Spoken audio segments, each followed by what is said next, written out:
여러분은 여행을 갈 때 제일 먼저 확인하는 것이 무엇인가요? 제가 생각했을 때에는 바로 날씨가 아닐까 싶은데요. 여행뿐만 아니라 여러 가지 행사나 축제를 즐기기 위해서도 우리에게 날씨 정보는 굉장히 중요합니다. 만약 날씨를 미리 알 수 없다면 여행이나 행사 계획을 짜는데 많은 어려움을 겪게 될 것이고 그 불편함은 상상도 할 수 없을 것입니다. 요즘엔 누구나 뉴스나 휴대폰, 인터넷을 통해서 날씨 정보를 굉장히 쉽게 접할 수가 있습니다. 이런 날씨 정보는 우리가 살아가는데 아주 중요한 역할을 하는데요. 과연 기상청의 날씨 예보가 우리 국민들에게 어떤 영향을 미치는지 영상으로 준비해 보았습니다. 다 같이 한번 보시죠.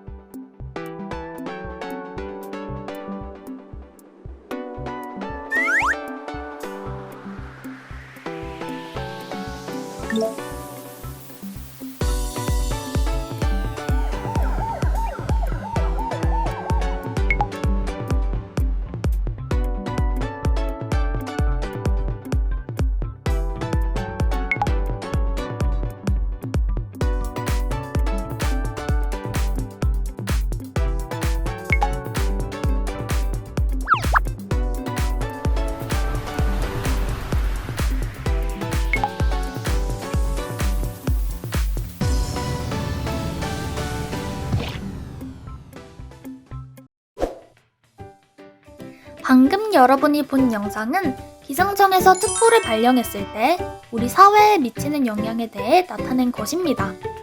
이렇게 기상청의 날씨 예보는 사회 전반적인 곳에서 우리에게 많은 영향을 미치고 있습니다. 그리고 이 날씨 예보를 만드시는 분들이 바로 기상청의 기상예보관이라고 하는 분입니다. 기상예보관은 기상청 소속 공무원으로서 국민들에게 날씨를 정확하게 알려주기 위해 날씨를 분석하고 예보하는 분입니다. 오늘 우리가 체험해볼 직업도 바로 기상예보관인데요.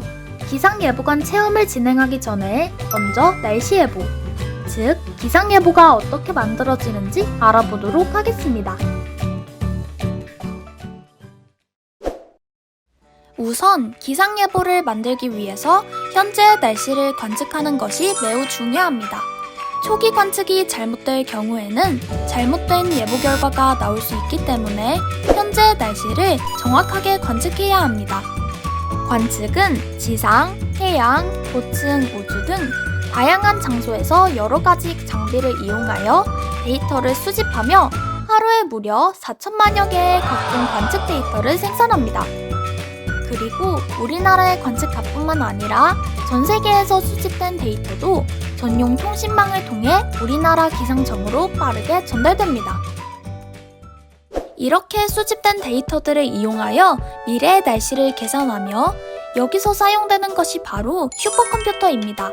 슈퍼컴퓨터는 전 세계에서 속도가 가장 빠른 단 500대의 컴퓨터에만 붙여지는 이름입니다. 현재 우리나라 기상청에서 사용하는 슈퍼컴퓨터는 1초에 무려 5경 1천조 번 계산이 가능합니다. 이 수치는 전 세계의 인구가 수백 년 동안 계산해야 하는 양을 단 1시간 만에 수행할 수 있는 빠르기입니다. 만약 이렇게 슈퍼컴퓨터를 사용하지 않는다면 계산이 너무 오래 걸려서 우리는 내일의 날씨를 내일이 훨씬 지난 뒤에 받아볼 수 있을 것입니다. 실제로 컴퓨터가 없던 시절인 1922년 영국의 기상학자 리차드슨은 64,000명의 수학자들이 24시간 동안 쉬지 않고 수작업으로 계산을 했을 때 6시간 후의 날씨를 예보하는데 무려 수개월이나 걸릴 것으로 예측했습니다. 그러면서 언젠가는 날씨의 진행보다 더 빠른 계산이 가능할 것이다 라는 말을 했습니다. 이렇게 전 지구의 날씨를 긴 기간 예보하다 보니 그 양이 너무 많아 기상예보에는 꼭 슈퍼컴퓨터를 이용해서 날씨를 계산합니다. 슈퍼컴퓨터로 미래의 날씨를 계산할 때에는 일종의 물리 방정식인 수치 예보 모델이라는 것을 이용합니다. 관측한 자료값을 수치 예보 모델에 입력하면 미래의 예보값이 계산되어서 나오게 됩니다. 즉, 수치 예보 모델 성능은 예보 정확도에 기여하는 요소이고 슈퍼컴퓨터는 많은 양의 정보를 빠르게 처리하는 역할을 하고 있습니다. 그래서 우리나라는 예보 정확도를 높이기 위해 세계에서 9번째로 독자적인 수치 예보 모델을 개발했는데, 지형이나 기후 등 우리나라의 실정에 맞게 개발되어 2020년 4월부터 현업에 사용하고 있습니다. 이렇게 수치 예보 모델을 통해 나온 결과를 보기 쉽게 가시화하여 많은 자료가 생산되는데, 이때 생산되는 일기도의 양은 하루에 무려 24만 장이나 됩니다. 또한 모델을 통해 나온 자료뿐만 아니라 위성 영상과 레이더 영상도 예보에 함께 사용합니다. 그런데 이 자료들을 곧바로 예보에 사용하는 것이 아니라 과연 오류가 없는지, 과거에 비슷한 사례는 어땠는지 등 기상예보관들이 한 차례 더 토의를 한 뒤에 최종 예보를 결정하게 됩니다. 지금 보여드릴 영상은 기상예보관들이 예보 토의를 하는 영상인데요. 예보관들마다 각자의 생각이 다를 수 있기 때문에 실제 예보 토의 때에는 치열한 설전이 벌어지기도 합니다. 영상 한번 보겠습니다.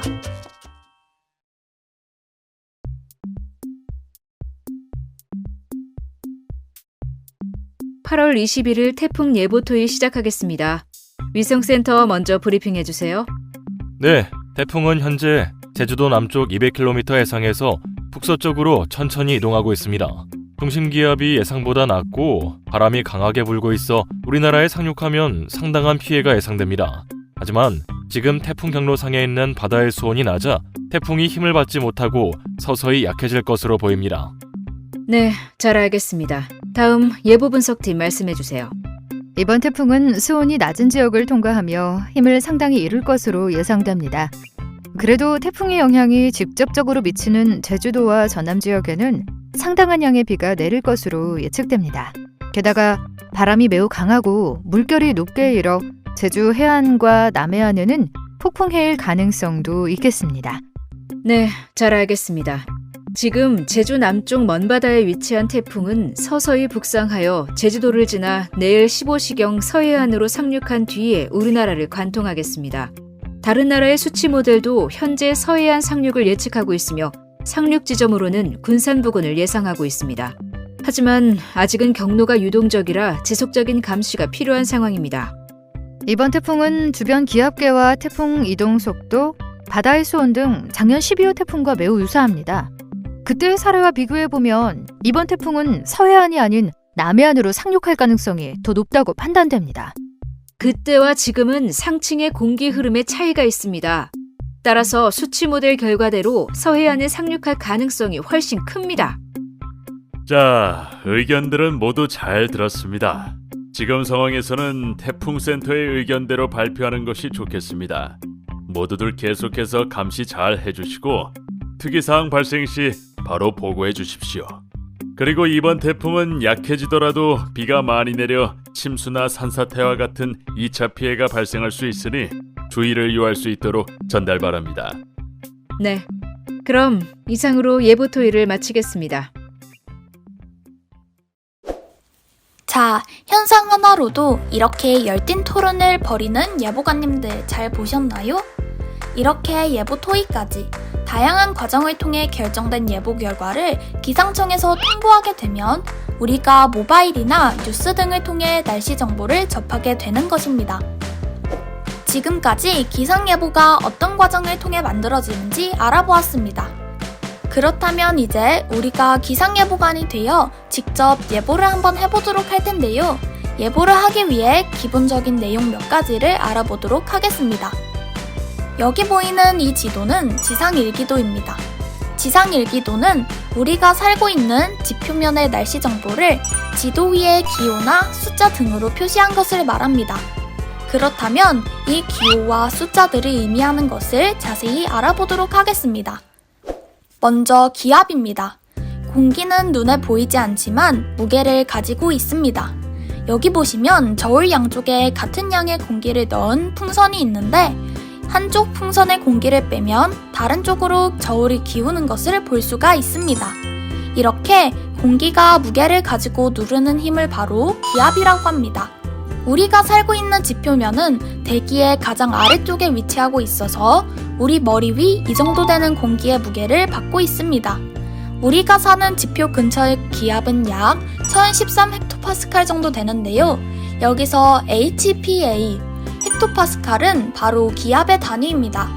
그런데 우리가 지표로부터 떨어진 높은 곳으로 가게 되면 높이 올라간 만큼 우리 머리 위에 있는 공기가 줄어들기 때문에 그만큼 기압이 낮아지게 됩니다.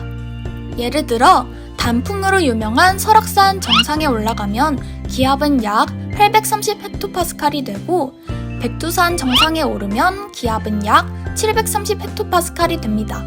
그리고 국내선 비행기가 운항하는 높이에선 기압이 약 350헥토파스칼 정도 됩니다. 우리가 높은 산에 차를 타고 올라가거나 비행기를 타고 이륙할 때 귀가 멍멍해지는 것도 기압이 낮아져서 생기는 현상 중 하나입니다. 자, 다음으로 지상일기도에 구불구불하게 많은 선이 그려져 있는데요. 바로 이것에 대해 알아보겠습니다. 우리가 지도를 볼 때 같은 높이를 연결한 선을 등고선이라고 하죠. 마찬가지로 일기도에서는 같은 기압을 연결한 선을 등압선이라고 합니다. 지상일기도에서 등압선은 4헥토파스칼 간격으로 그리며 등압선마다 숫자가 표시되어 있는데 이것이 바로 이 등압선의 기압값입니다. 조금 전에 지표 근처의 기압이 약 1013헥토파스칼 정도 된다고 했는데 여기 숫자들은 앞에 숫자를 떼고 뒤에 숫자 2개만 표시를 한 것입니다.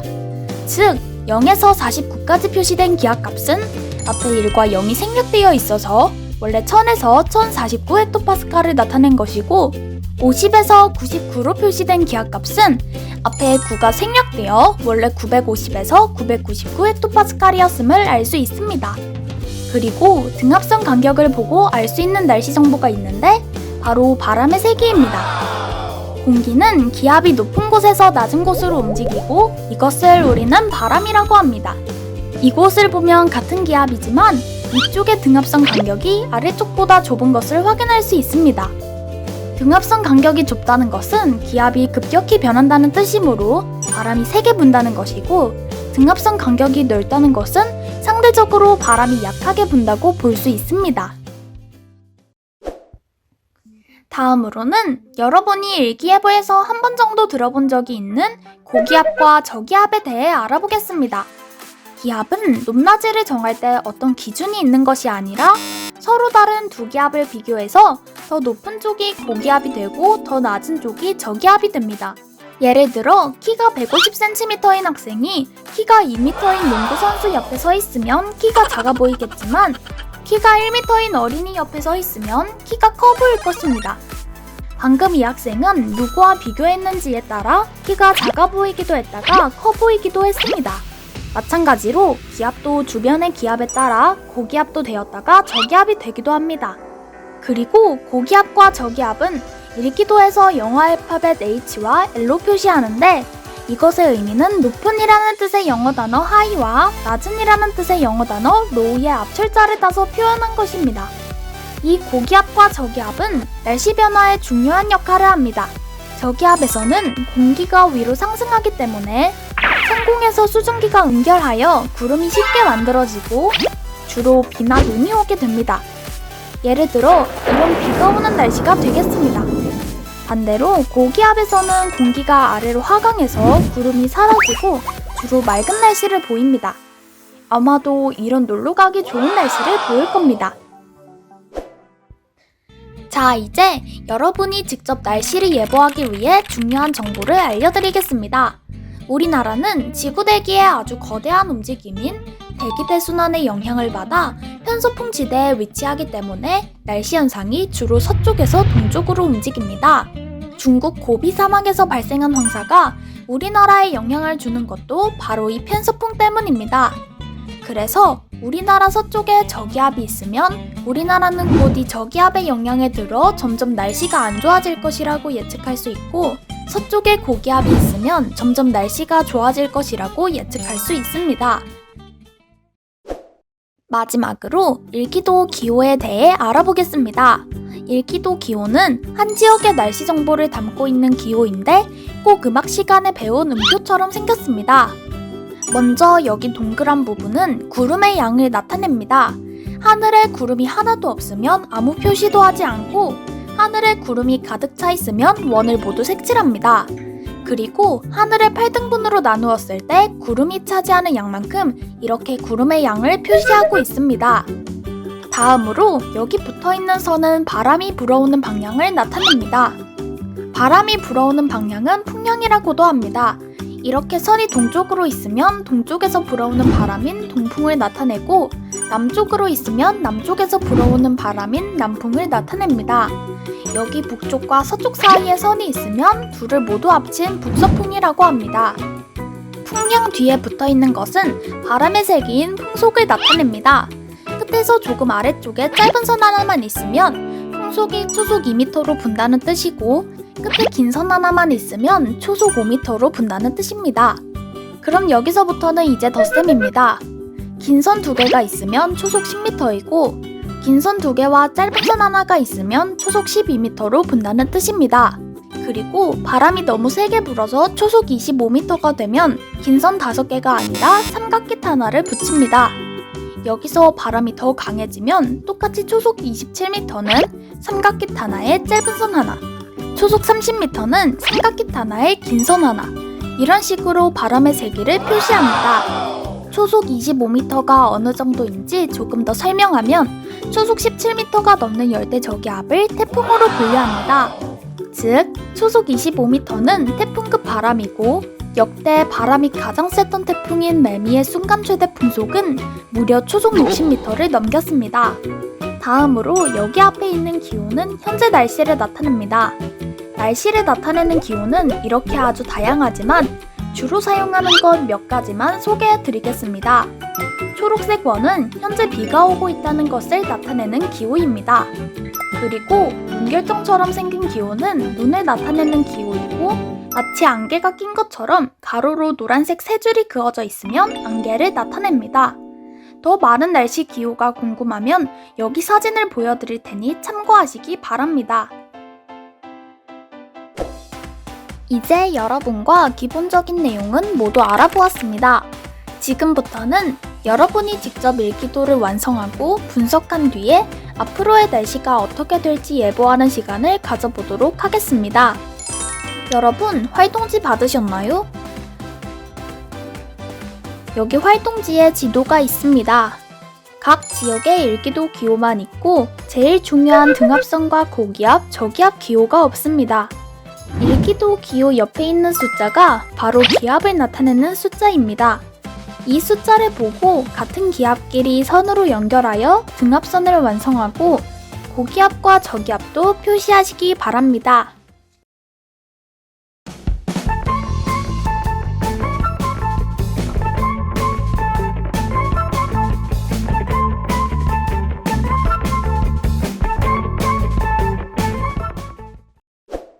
자, 모두 완성했나요?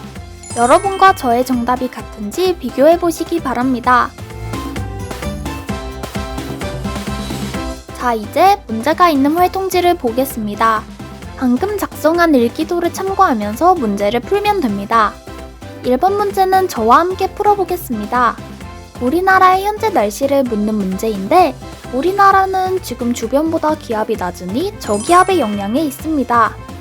그리고 비기호가 있으므로 현재 날씨는 비가 온다고 볼 수 있습니다. 다음으로는 활동지를 보고 국립밀양기상과학관이 위치하고 있는 밀양 지역의 일기도 기호를 분석해 보도록 하겠습니다. 밀양의 일기도 기호를 그대로 따라 그린 뒤에 분석한 날씨를 빈칸에 적어 보도록 합시다.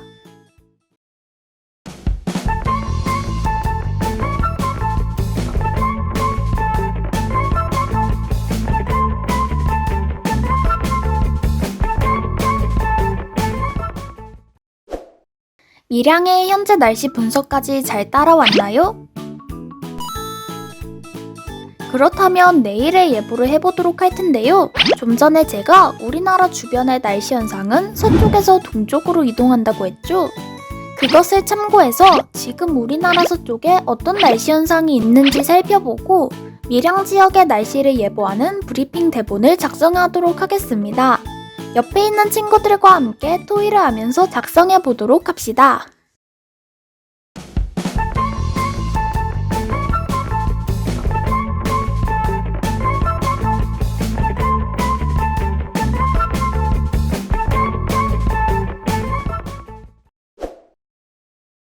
자, 모두 대본 작성이 끝났으면 발표하는 시간을 갖도록 하겠습니다. 실제 기상예보관처럼 내일의 날씨를 브리핑해 보도록 합시다.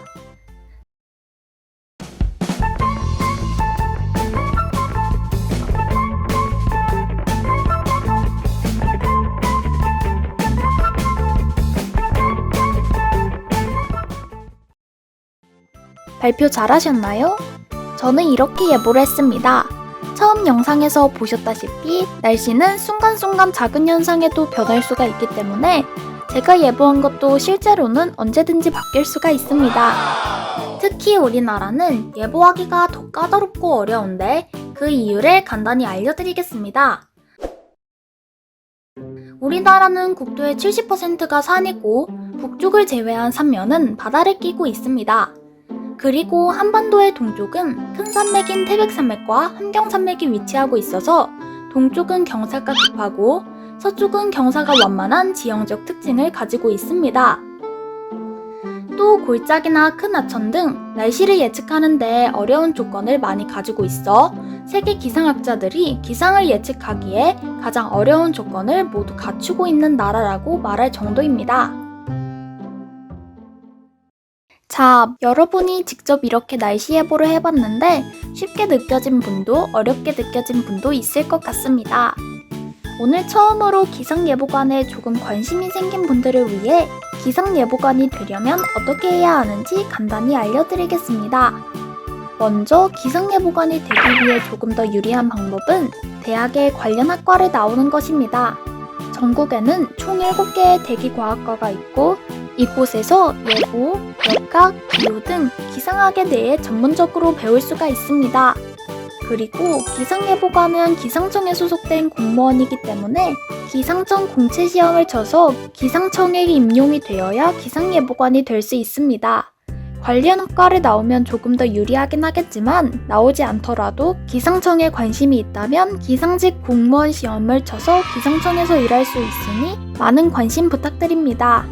그리고 기상과 관련된 다른 직업에는 항공사 소속의 운항관리사나 방송국의 기상캐스터, 기상 전문 기자 등이 있습니다. 자, 오늘 이렇게 기상예보관이 되어 날씨 예보를 해봤는데 오늘 배운 것을 바탕으로 날씨에 대해 조금 더 많은 관심을 가져주셨으면 좋겠습니다. 그리고 기상청에서 국민들의 안전을 위해 밤낮 없이 많은 노력을 하고 있다는 사실도 기억해주세요. 오늘 영상 마치도록 하면서 다음번에는 국립밀양기상과학관을 방문하여 기상에 대해 더 많은 것을 배우고 체험하시기 바랍니다. 그럼 이만 안녕!